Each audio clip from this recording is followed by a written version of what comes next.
Se a gente fosse uma Suíça, concordo com você. Eu quero que você me convença que o VLT não é viável. Ah, Haroldo, a gente não pode, isso que eu falo que não pode mais fazer esse tipo de política, não, cara. Isso aí...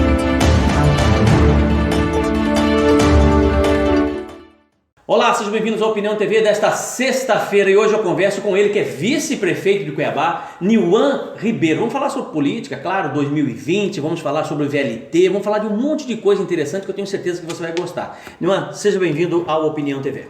Obrigado, professor Haroldo, é uma honra estar aqui conversando com todos os telespectadores aí, internautas, né, do programa Opinião. É o que a gente estava conversando, a tecnologia democratizando a informação e a opinião. Isso é muito importante, inclusive, em todas as áreas da nossa economia e para a política, principalmente. Né? É o povo ativo, o povo engajado através das mídias sociais. Sem dúvida alguma. Olha, eu tenho acompanhado aí, né, as suas movimentações políticas, né, inclusive muito reforçado, muito divulgado nas mídias sociais. Eu venho acompanhando muito de perto tudo isso. Né? E eu vou te fazer uma pergunta que eu percebi que ninguém fez até agora. Né, que eu acho uma pergunta interessante, eu acho uma pergunta inteligente, né, que é o seguinte: o que é que o Emanuel Pinheiro fez ou deixou de fazer que o vice-prefeito Niuan Ribeiro gostaria de fazer que ainda não foi feito? A gente tem muitas ideias, né, Haroldo? É aquela coisa, o Emanuel é uma pessoa, um político do tempo dele, e eu sou um político do meu tempo. Né? Eu venho da geração milênio, uma geração inquieta, uma geração que derrubou uma presidente da república, impeachmentou ela porque achou que ela não estava sendo satisfatória, né, pro nosso país. Né? Uma geração que quer que as coisas aconteçam com velocidade, afinal de contas a gente já fala em 5G, isso é velocidade de informação. Então a gente precisa de um mundo mais ágil, um mundo mais rápido, um mundo mais verdadeiro, eu acho que coerente. Você está entendendo? Assim, a informação tem que chegar reta para a população sem muitos rodeios, né? A população ela quer qualidade no serviço público, ela quer realmente que você fale a verdade, não dá mais para fazer política com rodeio.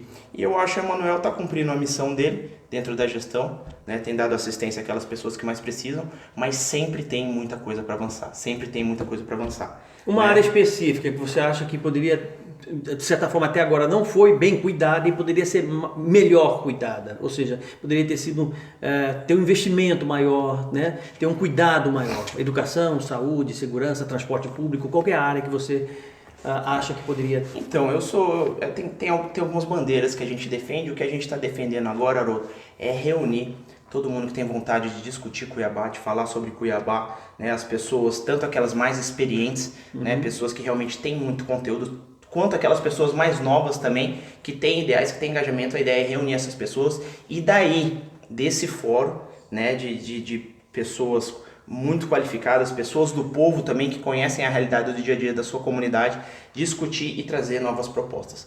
Na educação, por exemplo, na saúde está sendo entregue ao HMC, é uma grande obra aí para a população de Cuiabá. Provavelmente o novo pronto-socorro, o atual pronto-socorro será reformado, o Hospital Materno Infantil, mas a gente tem que investir mais na saúde primária e na saúde secundária, que é onde chegam os primeiros casos, né, as doenças nas policlínicas, nas UPAs, PSFs, tem que investir mais. Falta medicamento ainda. Se resolver lá, e deixa eu te falar, hospital, falta né? medicamento, Haroldo. E como que a gente pode resolver essa questão de medicamento? Gestão, ferramentas, softwares, tecnologia que podem controlar.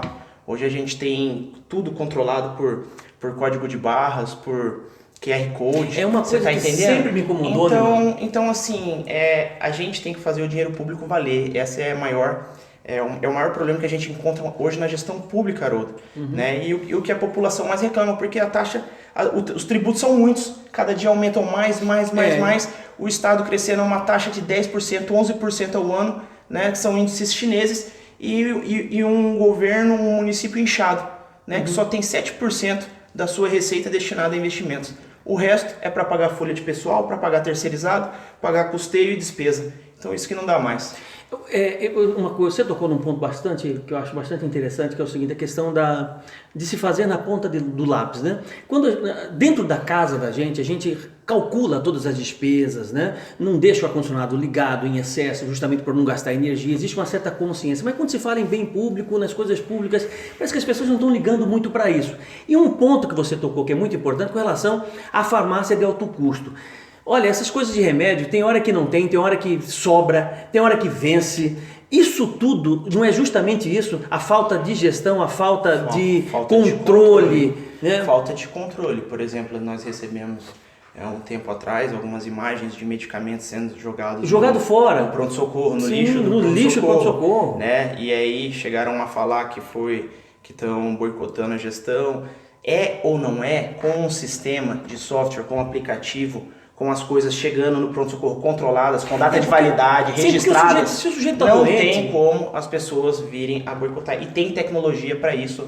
Se eu sei, se o sujeito está doente e todo mês ele precisa de um medicamento, pronto, aquilo lá está demandado, está controlado. Eu não falo nem tanto de alto custo, porque o município ele não tem muita competência para farmácia de alto custo, é competência mais do Estado e da União. Exatamente. Né? Mas assim, medicamentos básicos a gente está enfrentando dificuldade. E muito por causa dessa questão também, do prazo de validade. Muitos medicamentos chegam pra gente com prazo de validade já. Então, e isso tem que ser controlado. O fator humano, às vezes, se a gente bota o fator tecnológico registrando, arquivando, não tem como você vai saber onde foi o furo.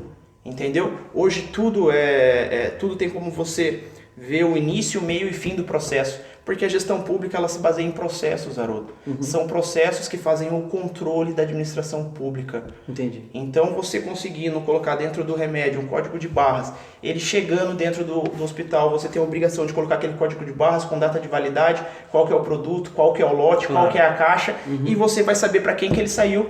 E se o paciente ele tiver com o seu número SUS lá registradinho, ele vai saber inclusive qual foi o paciente que usou aquele remédio. Perfeito. Se deu efeito, se não deu efeito, se foi positivo, se não foi positivo. Tem como ser feito. Claro. Vamos falar em 2020. 2020, junto ou separado, Emanuel? 2020, por enquanto, é junto com Cuiabá. Não é momento de discutir eleição, eu acho que está muito cedo, mas a gente não pode se furtar a discutir melhorias para Cuiabá. Até porque você é vice-prefeito. Até porque eu sou vice do Emanuel, o Emanuel ainda não decidiu ser candidato porque também. ventila-se aí um monte de coisa, fala um monte de coisa, né? E a gente acaba... Quando me falam aí, um é candidato, não é candidato, eu falo, eu não sei se é candidato ou se não é candidato, eu sei que ele é vice-prefeito de Cuiabá. As pessoas têm que entender o seguinte, Haroldo, antes, primeiro, de ser vice-prefeito de Cuiabá, ou de ser um pré-candidato ou candidato a prefeito, eu sou cidadão cuiabano, eu nasci nessa terra e eu amo essa terra. E eu nunca vou deixar de discutir Cuiabá. Independente do que seja, até porque é um direito meu, é um dever meu. Você tá entendendo? Eu pago os meus tributos, entendeu? Eu cumpro com os meus deveres, então eu tenho o dever, enquanto homem público, enquanto cidadão, de discutir a minha cidade, né? De procurar pessoas que eu acho que possam agregar. Todo mundo tem alguma coisa para acrescentar, Haroldo, todo mundo pode ajudar um pouco. O que eu falo é que a gente tem que praticar uma política de convergência. Parar com essas picuinhas, coisas pequenas, e que o melhor para Cuiabá, no final, vença. Porque é a minha vida, é a sua vida, é a vida da sua filha e daquelas pessoas da ponta que mais precisam. É o futuro. Falando em futuro, eu vou convidar você a tomar um golinho dessa água antes de responder, porque nós vamos brigar feio agora aqui. Pode esperar que brigar assim, a discussão vai ser espetacular. Né? Eu não sou um cara muito de briga, viu, Haroldo? Vamos ver se você... De opinião, o debate, a palavra não é briga, o debate será ótimo agora aqui, você vai presenciar isso aí. Seguinte, eu quero que você me convença que o VLT não é viável. Eu não acredito que seja viável, para mim foi um vício de origem, foi uma decisão com viés totalmente político, nenhum viés técnico, nem o plano básico do VLT estava pronto quando tomaram a decisão de trocar o modal de BRT para VLT. Lá atrás? Lá atrás, né? Vício de origem na decisão, né? Mas você concorda comigo que Cuiabá, Cuiabá há 10, 15 anos atrás era uma, hoje é outra e daqui a 15 anos será outra? Concordo. Concorda comigo? Mas a minha tese vem no seguinte sentido, Haroldo. Primeiro, estudo de viabilidade econômica, 36 milhões ao ano que o Estado vai ter que pagar de subsídio para bancar o VLT, né?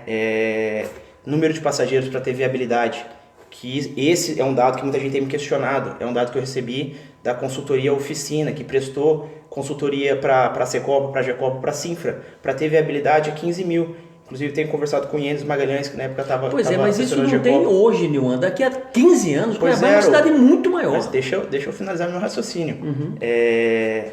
Não tem a média de fluxo por hora que tinham calculado para Cuiabá era 7.500, mas esse fluxo caiu. Ele não aumentou, ele caiu.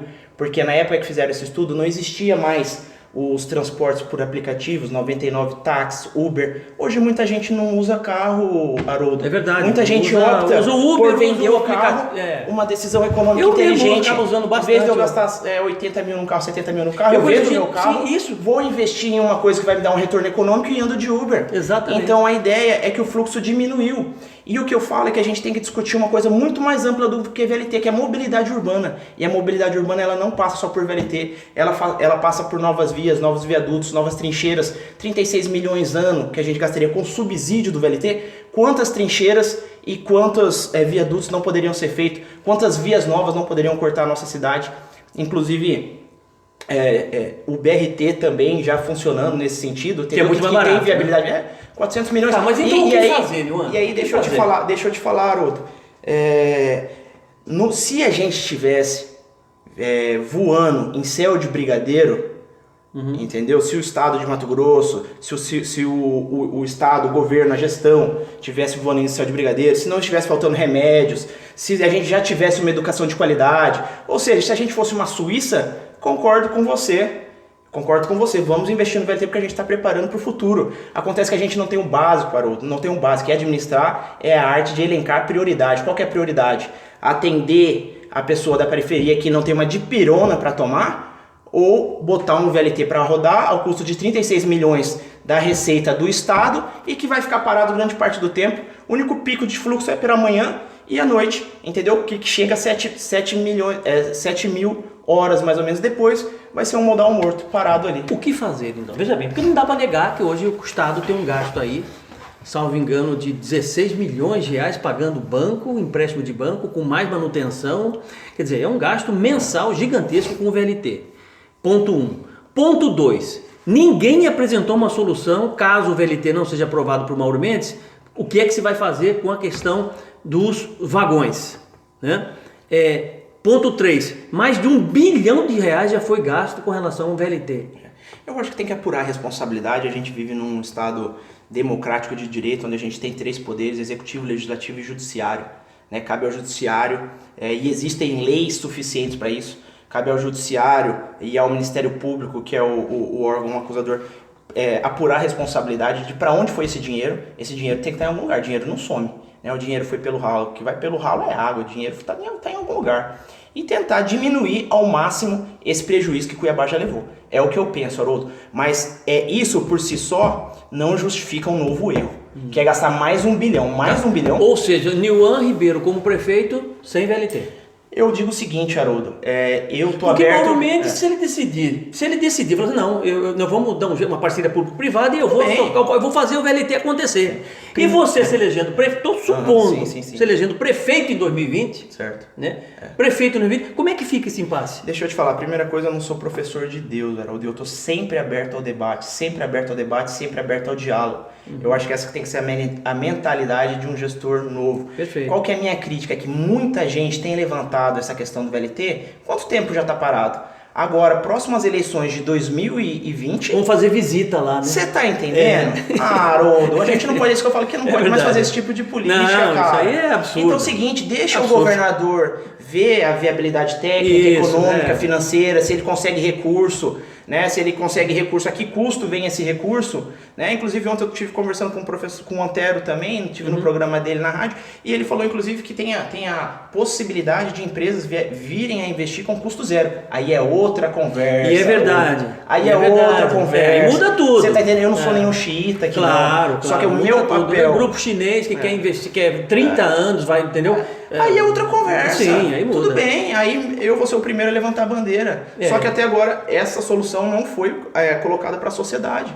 E eu vou dizer mais. Por enquanto não foi. E é necessário que se levante um debate muito transparente para a sociedade. A gente não pode ficar levando um tema desse apenas de cunho político eleitoral. Que para mim muita gente tá levando isso. E eu tô fazendo questão de falar. Né? Pega o VLT, pega o VLT como motivo para poder debater talvez querer taxar o governador de que não é um bom gestor, não conseguiu levar para frente. Mas não é só ser bom gestor, não é só fazer obras, não, é fazer contas. Claro. E elencar prioridades. Você acha que o Mauro Mendes está no caminho certo? Eu acho que está no caminho certo. Inclusive com os professores? Eu acho que não tem dinheiro, Haroldo, nesse momento. Se ele der esse reajuste para os professores agora, por que os outros servidores também não têm direito a ter o reajuste? Eu sou sensível ao drama dos professores, eu acho que eles têm que ser mais valorizados, eu acho que a gente tem que investir mais na educação, porque é a única forma, e você sabe disso, você é professor, é a única forma do nosso país realmente se desenvolver. Né? Os tigres asiáticos, o Japão, todas as grandes nações foram colocadas em investimento em educação, em ciência e tecnologia, não tem outro modo. Até para que a mentalidade da nossa população ela evolua. E aí a gente vai ser fruto do que é o nosso povo, até classe política. Então, o que eu quero dizer? Eu sou sensível à demanda dos professores, meu pai é professor, né? Eu acho que eles têm que ser valorizados, mas nesse momento a gente está vendo uma situação, o Estado está quebrado. Eu sei, o Estado está quebrado, Niuan, todo mundo sabe disso, Mauro Mendes já sabia disso, entendeu? Mas por que Mauro Mendes, por exemplo, ao invés de fazer uma mini reforma tributária, aquela questão do incentivo fiscal... Perfeito, porque incentivo fiscal até na época do Silvio Barbosa era sinônimo de propina, todo mundo sabe disso, né? Mas por que ao invés dele fazer essa mini reforma tributária, ele não fez, por exemplo, uma reforma administrativa que pudesse cortar na própria carne os custos do executivo, que todo mundo sabe que é muito caro, é cheio de privilégios, diminuir, por exemplo, o 1/10 de poderes, porque é até 7%, os caras passam pelo teto por mais que o Estado está quebrado. Você acha que isso não seria muito mais interessante? E sobraria dinheiro para outras áreas? E posso falar a verdade para você, eu concordo com você em tudo que você está falando de gênero, número e grau. Mas eu acho que a gente não conseguiu chegar nesse ponto, porque é questão até do 1/10. Cara, tem poderes, tem órgãos que tem um 1/10 que vamos ser sinceros. E eu fui contra, vou ser bem sincero. Não, vamos ser claros. O que adianta um poder judiciário ter 600 milhões de reais em conta, tá? Tendo que achar motivo para gastar, e o povo morrendo no hospital? Concordo. Faltou sensibilidade. Falta sensibilidade. Inclusive, eu fiz um vídeo lá atrás, quando estava se discutindo ainda aumento ao salário dos ministros do STF. 16%. Exatamente. Que gerou um efeito cascata. Eu fui contra. Sim. Sabe por quê? Porque os poderes têm que dar exemplo. Claro. Você está entendendo? Perfeito. A revolta dos professores, ela é justa por causa disso. Só que você sabe como funciona a relação entre os poderes. É complicado. Você sabe que isso não é fácil. Esse rompimento de raciocínio que a gente precisa fazer. Esse pensamento seu, esse é o pensamento novo, da política nova, que pensa justamente nessa mudança estrutural, de sistema. Não adianta ficar fazendo firula, entendeu? Só tentando resolver o problema de forma frágil. O importante é resolver na essência, lá embaixo. Ter coragem para fazer isso. Isso até agora, infelizmente, não chama ninguém. E eu acho o seguinte, o que eu percebi, eu posso estar equivocado e não estou aqui como advogado de defesa do governador, mas o que eu vi é que ele tentou, inclusive saiu na mídia, muito que ele ia diminuir o reajuste, a questão das emendas também, que ele não ia pagar as emendas porque não tinha recurso, tudo isso é medida o quê? Para enxugar a máquina, para sobrar mais dinheiro, para poder fazer frente a outros compromissos, né? Sim. Porque os recursos são finitos, as necessidades são infinitas. Então, só que ele enfrentou, você viu, muita resistência, muito desgaste dos poderes, inclusive. Sim, que todos alegavam que não podia diminuir, não tinha como diminuir. Pois é, ninguém queria... E aí fica naquela, você tá entendendo? Exatamente. Então, assim, nesse ponto que você falou, eu entendo, é justo a luta dos professores, mas é o que você falou. A mudança tem que ser estrutural, Haroldo. Isso. Não adianta ficar fazendo discurso demagógico, discurso populista, porque todo mundo sabe que a classe dos professores é uma classe importantíssima, todo mundo sabe o peso eleitoral que eles têm. Sim. Mas daí, ficar usando isso como massa de manobra, não pode, né? Não exatamente. Bom, eu conversei hoje com o Niuan Ribeiro, vice-prefeito de Cuiabá. Niuan, muito obrigado por você estar aqui no programa Opinião TV. Eu tenho certeza que o nosso internauta achou muito útil, entendeu? E muito interessante a forma como você trata as questões públicas. Eu que agradeço, Haroldo, a oportunidade de estar aqui conversando com a população. É sempre muito bom a gente discutir a nossa cidade, claro. É sempre bom a gente discutir os problemas, é o que eu falo, tudo que eu coloco em debate não são coisas fechadas. Eu estou aberto, entendeu? É o que eu falo, eu quero fazer uma política de convergência. Quanto mais pessoas para discutir soluções conosco, melhores soluções virão. Mas vamos ter as premissas corretas para que a gente possa trazer as soluções corretas. Tem muita gente fazendo confusão na cabeça dos outros, trazendo premissas erradas para chegar ao cabo de conclusões erradas. Perfeito. Niuan, obrigado mais uma vez, tá bom? Um abraço. Ficamos por aqui, então a Opinião TV fica por aqui e até o próximo programa. Tchau.